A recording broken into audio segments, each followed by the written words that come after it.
Russia-Ukraine latest news, "We will have to retreat," says Governor of Luhansk. "We've got to move or we'll die," Tory MP's son on front line. Vladimir Putin's forces are running out of tanks. Germany watering down EU embargo on Russian oil. Russians helping Ukrainians to flee from enemy hands.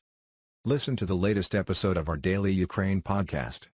Ukrainian forces may need to retreat from their last pocket of resistance in Luhansk to avoid being captured by Russian troops pressing in advance in the east, the governor of the region has said.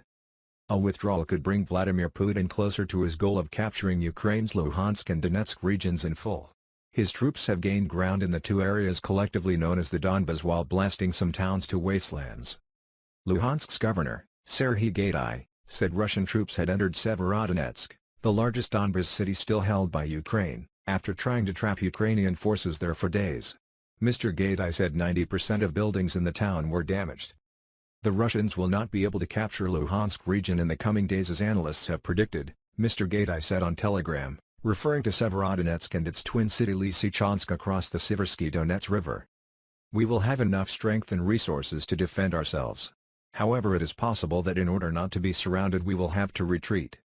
Russia shows off Zircon hypersonic cruise missile in test launch at sea. Russia's defense ministry has said it successfully test-fired a hypersonic Zircon cruise missile over a distance of about 1,000 kilometers.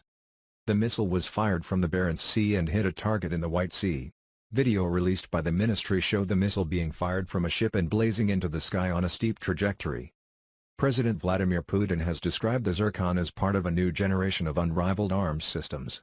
Hypersonic weapons can travel at 9 times the speed of sound, and Russia has conducted previous test launches of the Zircon from warships and submarines in the past year. 9:07 a.m. Analysis: desperate Putin is deluded to think he can win.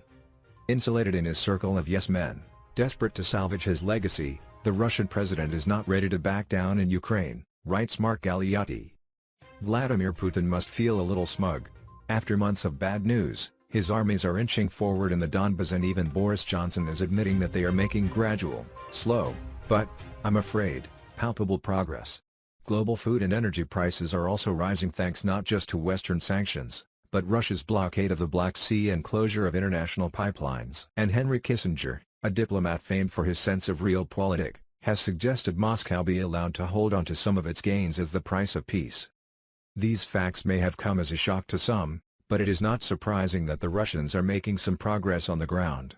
And any Kremlin celebration would be misplaced. Russia is still losing and, perversely, some short-term successes actually leave Putin worse off in the long run.